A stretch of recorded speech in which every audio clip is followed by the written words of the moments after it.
Pertama, kita akan melakukan uji masa ovulasi, yakni tes ovulasi bekerja dengan mendeteksi lonjakan hormon luteinizing hormon dalam urin. Nah, lonjakan LH ini menandakan bahwa ovulasi akan terjadi dalam waktu sekitar 24 hingga 36 jam. Langkah yang pertama, siapkan ovulation test kit dan juga sampel urin dalam wadah yang bersih. Kemudian, celupkan strip uji ke dalam urin sesuai batas garis selama kurang lebih 5-10 detik. Kemudian, letakkan strip pada permukaan datar dan tunggu selama 10 menit.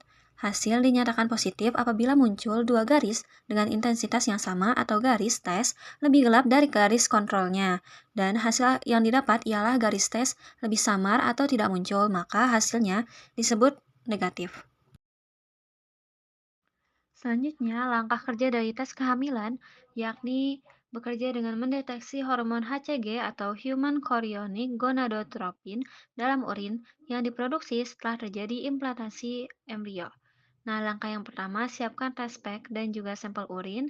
Disarankan menggunakan urin pada pagi hari karena konsentrasi hormon lebih tinggi. Kemudian, celupkan strip ke dalam urin dan selama 5-10 detik, kemudian tunggu 3-5 menit. Dan hasil positif akan ditandai dengan munculnya dua garis, yaitu garis kontrol dan garis tes yang terlihat. Kemudian selanjutnya pengamatan massa estrus pada marmut.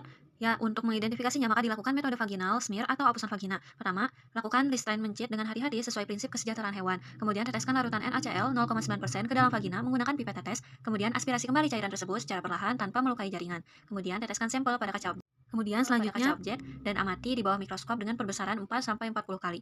Adapun untuk preparat awetan dikeringkan terlebih dahulu, kemudian diberi alkohol, lalu eosin untuk warna secara bertahap dan hasilnya diidentifikasi melalui mikroskop apakah fase dari marmut tersebut. Berdasarkan hasil pengujian menggunakan ovulation test, tampak dua garis pada area indikator, yaitu garis kontrol dan garis uji.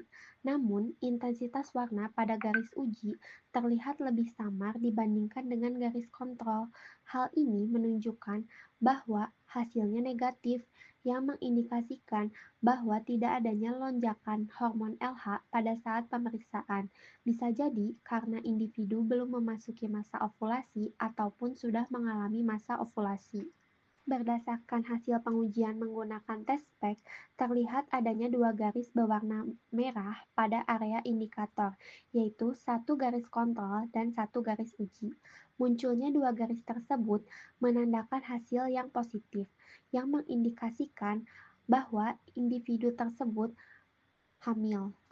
Berdasarkan hasil pengamatan, terlihat banyak sel yang berbentuk bulat yang merupakan leukosit, sementara sel epitel berinti jumlahnya lebih sedikit dan tampak adanya lendir pada preparat. Hal ini menunjukkan bahwa marmut berada pada fase diestrus dalam siklus estrus. Praktikum kali ini bertujuan memahami siklus reproduksi dengan mengamati dua fase estrus pada marmut melalui metode apusan vagina.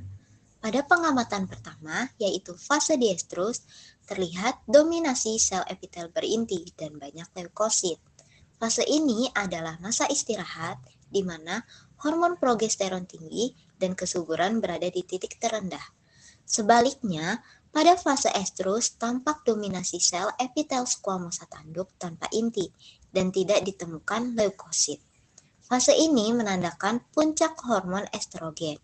Disinilah ovulasi terjadi dan marmut berada dalam masa subur, siap untuk kopulasi. Menariknya, prinsip perubahan hormon pada hewan ini juga menjadi dasar deteksi reproduksi manusia. Jika pada marmut kita melihat perubahan sel, pada manusia kita menggunakan tes urin. Misalnya tes kehamilan. untuk mendeteksi hormon HCG yang muncul saat kehamilan. Sementara itu, tes prediktor ovulasi mendeteksi lonjakan hormon LH. Jika garis tes positif, artinya ovulasi akan terjadi dalam 24 hingga 48 jam ke depan.